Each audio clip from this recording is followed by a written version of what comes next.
UMKM adalah usaha mikro, kecil, dan menengah, yaitu usaha produktif milik perorangan atau badan usaha yang memenuhi kriteria tertentu berdasarkan modal atau omset tahunan.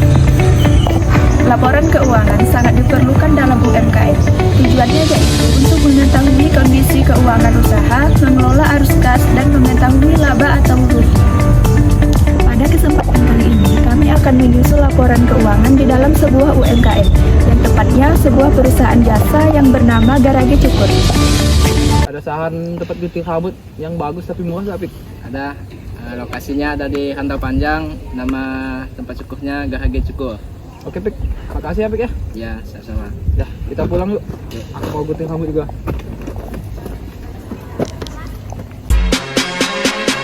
No, no, no, no, no, no, no, just like the wind.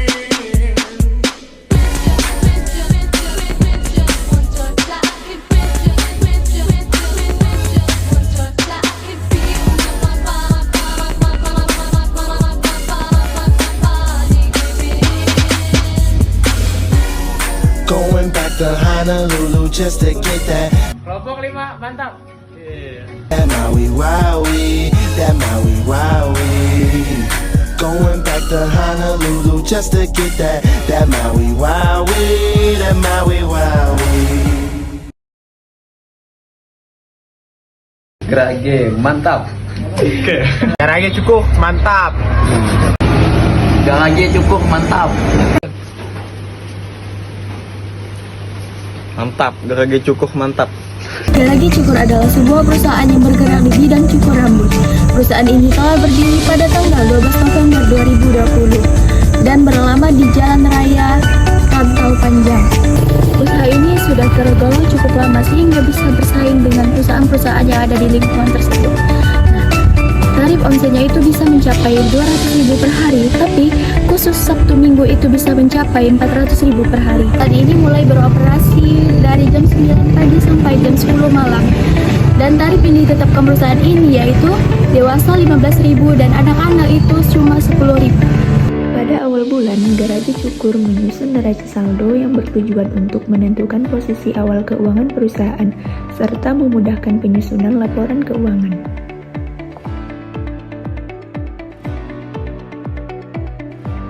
Penyusunan laporan keuangan di dalam siklus akuntansi yang pertama yaitu dimulai dari menganalisis transaksi, contohnya pengeluaran kas dan penerimaan kas.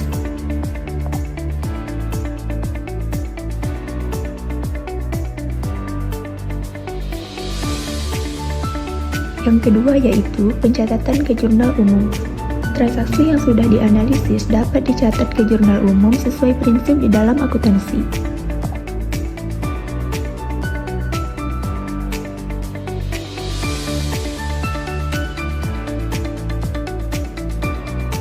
Di sini juga terdapat rekapitulasi agar memudahkan kita untuk memindahkan nominal saldo setiap akun ke tahap berikutnya.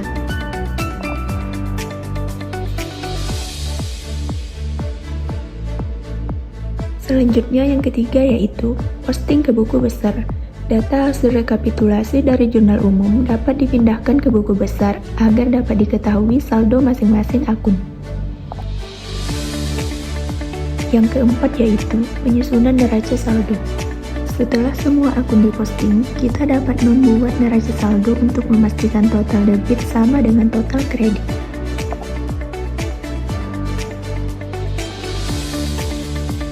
Yang kelima, ada jurnal penyesuaian.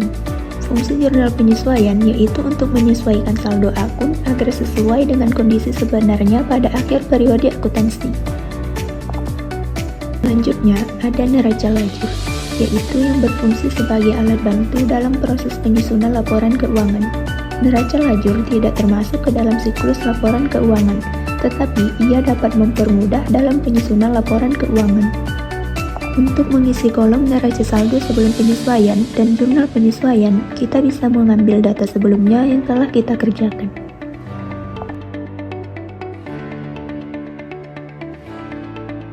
Dan untuk kolom neraca saldo setelah disesuaikan, kita bisa mengambilnya dari kolom neraca saldo sebelum penyesuaian dan jurnal penyesuaian, dengan prinsip apabila neraca saldo sebelum penyesuaian nominalnya berada di sebelah debit, dan jurnal penyesuaian nominalnya juga berada di sebelah debit, maka nominal tersebut dapat dijumlahkan. Itu juga berlaku ketika kredit bertemu dengan kredit.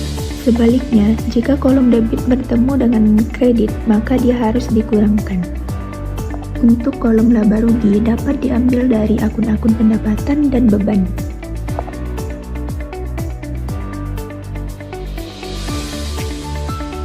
Dan untuk kolom neraca dapat diambil dari akun-akun harta, kewajiban, dan modal yang sudah disesuaikan.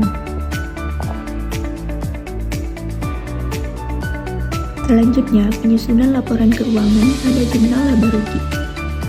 Jurnal laba rugi perlu kita buat untuk mengetahui kondisi perusahaan mengalami keuntungan atau rugi.